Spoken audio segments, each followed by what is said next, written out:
आहे. आपला व्हिडिओ बऱ्याच दिवसांनी येतो आहे.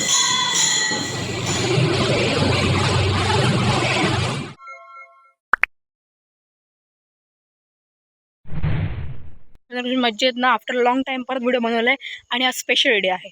आज आहे Ashadhi Ekadashi.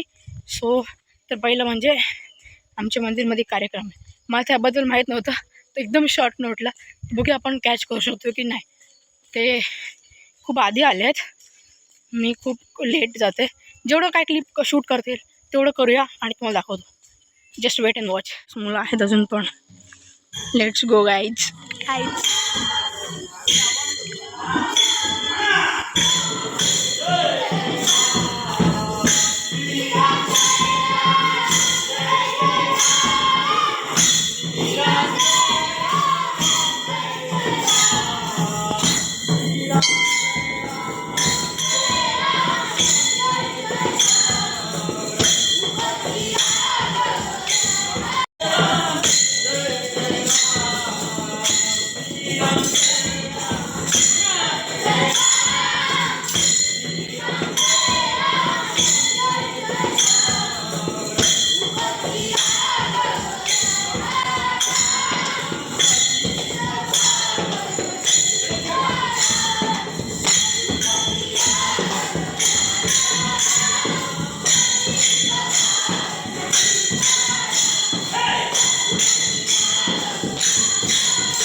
I am really sorry for making you stop in the middle of the video because कारण तसंच काहीतरी आहे.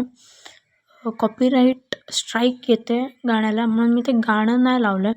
गाणं म्यूट केलं आहे, पण ते गाण्यामध्ये एक पार्ट असा होता डान्समधला, तो मला दाखवा, म्हणून मी पूर्ण गाणं कट करून तेवढाच पार्ट दाखवलं आणि त्याला एक स्पेशल इफेक्टवाला व्हॉईस लावला आहे. So please watch the video.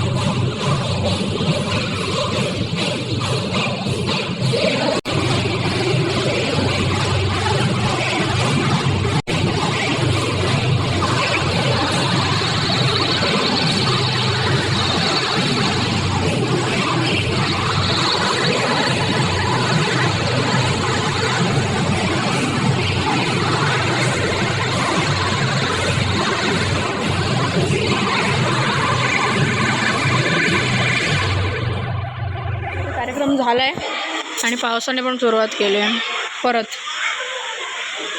मुलांचा कार्यक्रम झाला आहे आता, एक नंबर कार्यक्रम केला सांगूया आपण.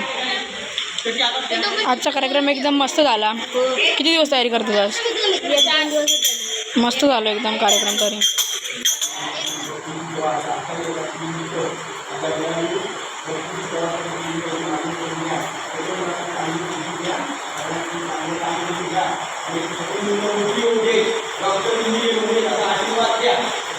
प्लीज आज तुम्ही आमच्या मंदिरामध्ये ना मस्त कार्यक्रम केला. मला याबद्दल काय पूर्वकल्पना नव्हती, पण खूप सुंदर कार्यक्रम झाला. मुलं म्हटली की 1-2 दिवसामध्ये तयारी होती, तरी पण खूप सुंदर कार्यक्रम झाला. Thank you so much. बऱ्याच दिवसांनी या मंदिरात कार्यक्रम होतो आहे, खूप आनंद झाला. थँक्यू. येस मित्रांनो, ह्या व्हिडिओसाठी एवढंच. मला माहिती आहे आपला व्हिडिओ बऱ्याच दिवसांनी येतो आहे आणि हा खूप छोटा पण होता व्हिडिओ, पण आता काय करणार, सॉरी. मला आधी जास्त माहीत नव्हतं याबद्दल, कार्यक्रमाबद्दल, पण हा कार्यक्रम एक नंबर झाला. एवढ्या वर्षांनी देवळामध्ये कार्यक्रम बघून खूप भारी वाटलं. आणि ना काय माहीत, मी काल रात्री झोपायच्या आधी ह्या देवीचा व्हिडिओ बघत होती एक. तो म्हणजे त्याचं जत्रेचा होता, तर आमच्याकडे काहीतरी प्रॉब्लेम झाला आहे, त्यामुळे जत्रा वगैरे बंद आहे. पण मी काल रात्री जस्ट बघत होते व्हिडिओ आणि खूप असं मनात इच्छा आली ना, मी देवाला सांगते, देवा प्लीज यार, तुझा कार्यक्रम तुझ्या मंदिरात बघायचं आहे, खूप दिवस झाले, प्लीज कधी कर. आणि आज सगळं उठल्यावर मला असं खूप मिराकल्स वाटलं की वा, की दिवसांनी कार्यक्रम झाला आपल्या देवळात. खूप आनंद झाला. म्हणजे मला तर थोडं इमोशनल वाटत होतं, पण खरोखर मस्त मजा आली. आणि तुमच्याकडे पण आषाढी एकादशीला कुठे कार्यक्रम असतील चालेल तर मला कमेंट्समध्ये सांगा. आणि भेटूया पुढच्या व्हिडिओमध्ये. बाय.